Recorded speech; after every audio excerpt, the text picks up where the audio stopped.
और बना रहे थे, जैसे शायद कुछ बुरा होने वाला हो। रमा की मौत के बाद गांव में अजीब अजीब घटनाएं होने लगी। पहले तो जमींदार के घर में आग लग गई। घर तो जल गया, पर वो जमींदार अपने परिवार को लेकर अपने दूसरे हवेली में भाग निकला। फिर गांव के कुछ और लोग जो रमा के साथ बुरा व्यवहार करते थे, वो भी अचानक मरने लगे। किसी को बीमारी हो जाती तो किसी का एक्सीडेंट हो जाता। लोग समझ गए कि ये रमा का बदला है। उसकी आत्मा को शांति नहीं मिली थी और वो सबको सजा दे रही थी। गांव वाले डर के मारे अपने घरों से बाहर नहीं निकलते थे। रात में कोई सो नहीं पाता था, क्योंकि उन्हें लगता था कि रमा उनके पीछे ही है। एक रात गांव के पुजारी ने एक सपना देखा। उस सपने में रमा ने उसे बताया कि वो तब तक शांत नहीं होगी जब तक उसे इंसाफ नहीं मिल जाता। उसने पुजारी से कहा कि जमींदार और उसके पूरे परिवार समेत पूरी हवेली को जला दे, उसकी राख को उसे कुएं में बहा दे जहां वो मरी थी। पुजारी ने ऐसा ही किया। उसने बाकी गांव वालों के साथ मिलकर जमींदार की हवेली को आग लगा। अंदर से चीखने चिल्लाने की आवाजें आती रही, लेकिन किसी ने कोई मदद नहीं की। सब वहां बुत बने खड़े उस हवेली और उसके अंदर मौजूद लोगों को चीखते चिल्लाते जिंदा जलते देखते रहे। और जब सब खत्म हो गया तो उसकी राख को कुएं में बहा दिया। उस रात के बाद गांव में फिर कभी कोई अजीब घटना नहीं हुई।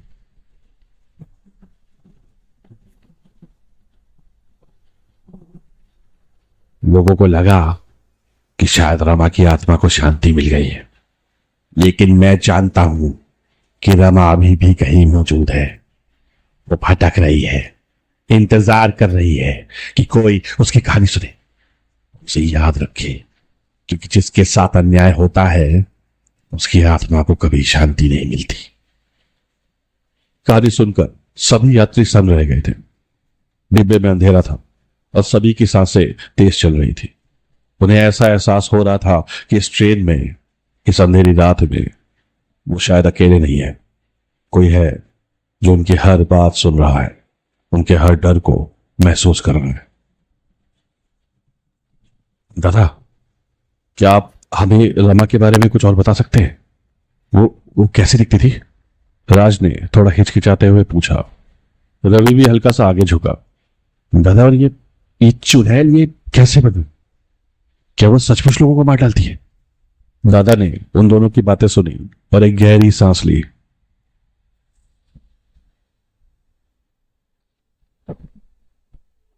रमा बहुत सुंदर थी, गांव की सबसे खूबसूरत लड़की। उसके लंबे काले बाल थे, बड़ी बड़ी आंखें और एक मीठी मुस्कान। लेकिन उसकी खूबसूरती ही उसके लिए मुसीबत बन गई। जमींदार की हवस की शिकार होकर उसने अपनी जान गंवा दी, और जब उसे इंसाफ नहीं मिला तो वो चुड़ैल बन गई। लेकिन दादा, अगर रमा को इंसाफ मिल गया था तो फिर वो अभी भी क्यों भटक रही है? राज के मन में छुपा सवाल उसके होठों तक आ गया था। शायद जब तक मैं जिंदा हूं तब तक उसे कभी शांति ना मिले, क्योंकि उस रात मैं बच गया था।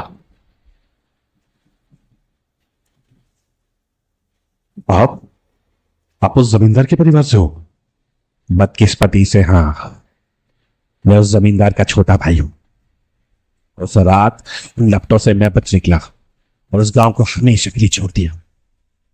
हालांकि मैंने कुछ नहीं किया था और ना बड़े भैया की नियत से वाकिफ था, पर उसका गुस्सा, उसका दर्द, उसने उसे अंधा बना दिया था। उसने बहुत से बेगुनाहों को मार डाला था। वो अब एक भटकती हुई आत्मा है, जिसे ना तो शांति मिली और ना ही मुक्ति। तो इसका मतलब वो अभी भी भटक रही है? आपको लगता है वो किसी और को नुकसान पहुंचाएगी? मुझे नहीं पता बच्चों, मुझे सच में नहीं पता।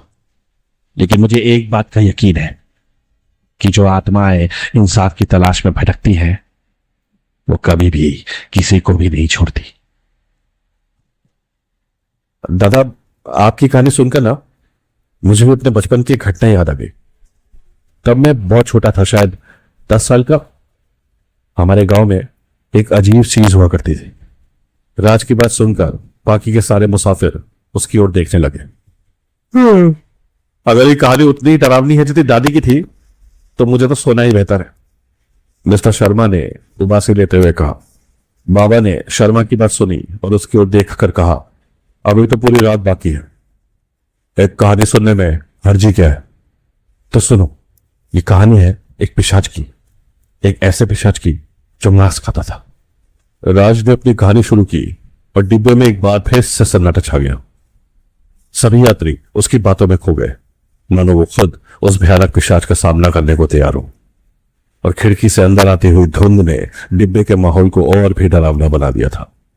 ऐसा लग रहा था मानो ये धुंध ही वो पिशाच हो जो धीरे धीरे उन सबको अपने आगोश में लेने आ रहा है। अध्याय 2, पिशाच। मेरे गांव में एक पुराना खंडर हुआ करता था। गांव वाले कहते थे कि उस खंडर में एक पिशाच रहता है, एक ऐसा पिशाच जो इंसानों का मांस खाता है। एक दिन मैं और मेरा दोस्त मोहन खेलते खेलते उस खंडर के पास पहुंच गए।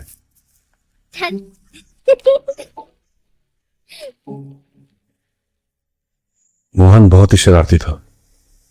उसने मुझसे कहा, चल राज, आज हम अंदर जाकर देखते हैं कि वहां सचमुच कोई पिशाच है या नहीं। मैंने मोहन को रोकने की बहुत कोशिश की लेकिन वो नहीं माना। वो खंडर के अंदर चला गया और मैं डरते डरते उसके पीछे पीछे चला गया। खंडहर के अंदर बहुत अंधेरा था, हमें कुछ भी दिखाई नहीं दे रहा था। हम धीरे धीरे आगे बढ़ रहे थे और हमारी सांसें तेज हो रही थी। अचानक हमें अजीब सी आवाज सुनाई दी।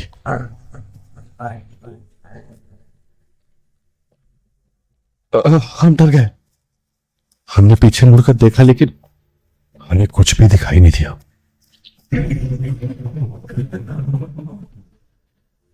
फिर से वो आवाज आई, इस बार और भी करीब से।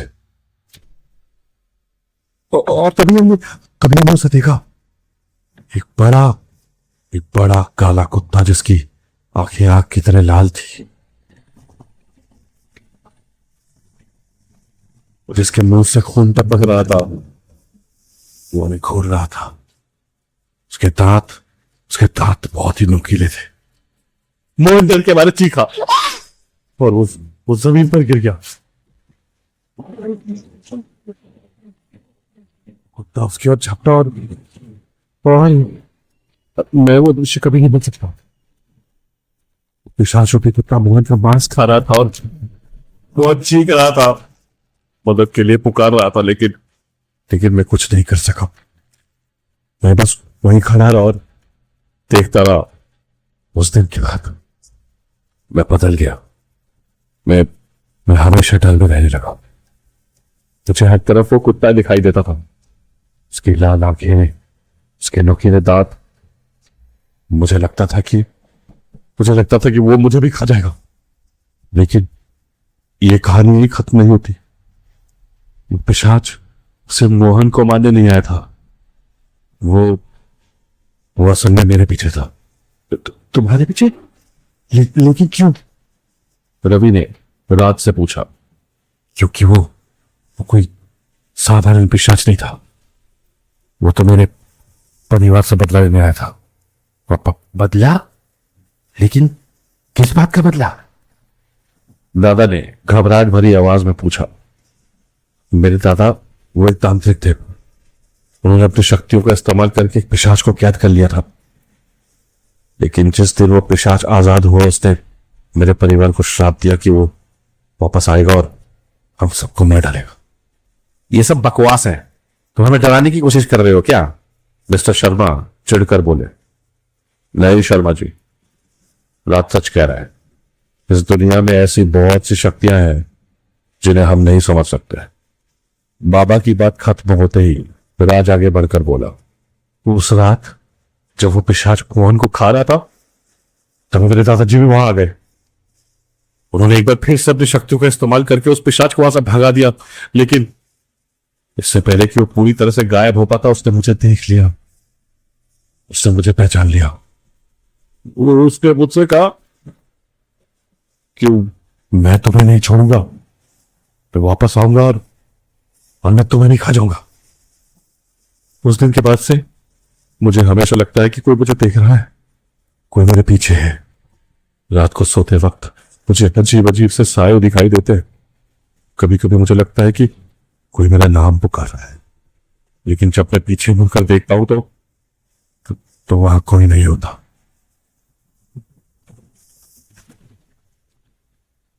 ये कैसी आवाज थी? रवि ने घबराते हुए पूछा।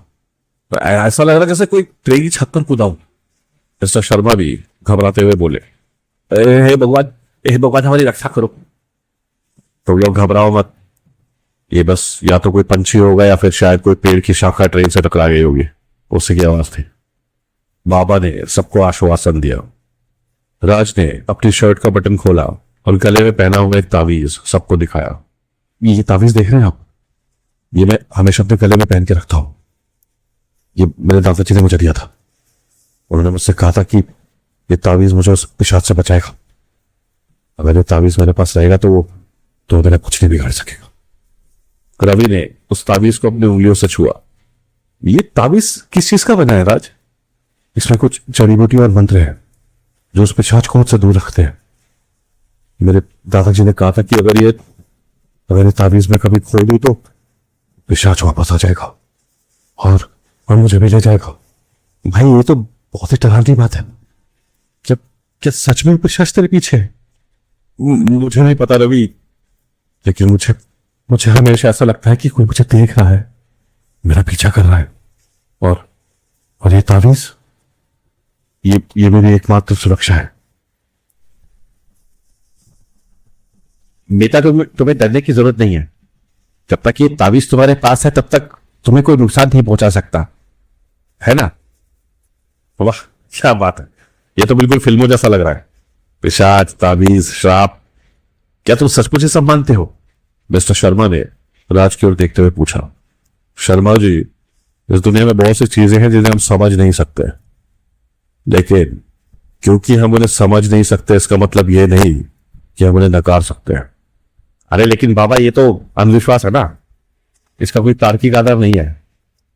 तर्क और विज्ञान की भी अपनी सीमाएं होती है शर्मा जी। कुछ चीजें ऐसी होती हैं जो तर्क से परे होती है, जो हम महसूस कर सकते हैं लेकिन समझ नहीं सकते। शर्मा जी, मैं शुरू से देख रहा हूं, आप कहते कुछ है लेकिन आपका चेहरे के भाव कुछ और ही कहते हैं। सच बताइए, क्या आपने कभी अपनी जिंदगी में कुछ ऐसा नहीं देखा जिसे आप समझ ना सके हो, कुछ अलौकिक? मुझे ऐसा क्यों लगता है कि आपके पास भी कोई कहानी है, लेकिन आप ऐसा प्रतीत करना चाहते हैं कि आप इन सब चीजों को नहीं मानते। रवि ने एक बार फिर से शर्मा जी के चेहरे पर आए शिकन को देखते हुए कहा, हाँ शर्मा जी, हम भी तो अपनी कहानियां साझा कर रहे हैं। क्या आपके पास भी कोई ऐसी कहानी है जो आप हमें बताना चाहेंगे? राज ने गंभीर होकर पूछा। सभी की नजरें मिस्टर शर्मा पर टिकी हुई थी। उनके चेहरे पर पसीना आ गया था और वे बार बार अपनी नजरें चुरा रहे थे। ऐसा लग रहा था मानो वो कुछ छिपा रहे हो।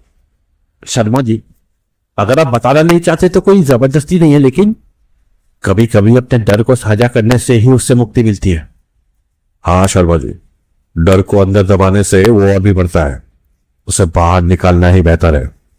अब सबकी निगाहें शर्मा जी पर टिकी हुई थी। ठीक है, मैं तुम्हें कहानी बताता हूं। एक ऐसी कहानी जो मैंने खुद अपनी आंखों से देखा नहीं बल्कि खुद जी है। मिस्टर शर्मा की आवाज कांप रही थी। उनके चेहरे पर भय साफ दिखाई दे रहा था। ऐसा लग रहा था मानो वो किसी भयानक सच का खुलासा करने जा रहे हैं और डिब्बे में मौजूद बाकी सभी लोग उनकी कहानी सुनने के लिए बेसब्री से इंतजार कर रहे थे। क्या है शर्मा जी की कहानी और आगे इस ट्यून में क्या होने वाला है, जानने के लिए रात के हम सफर का अगला एपिसोड सुनना ना भूलें। मिलते हैं अगले एपिसोड पे।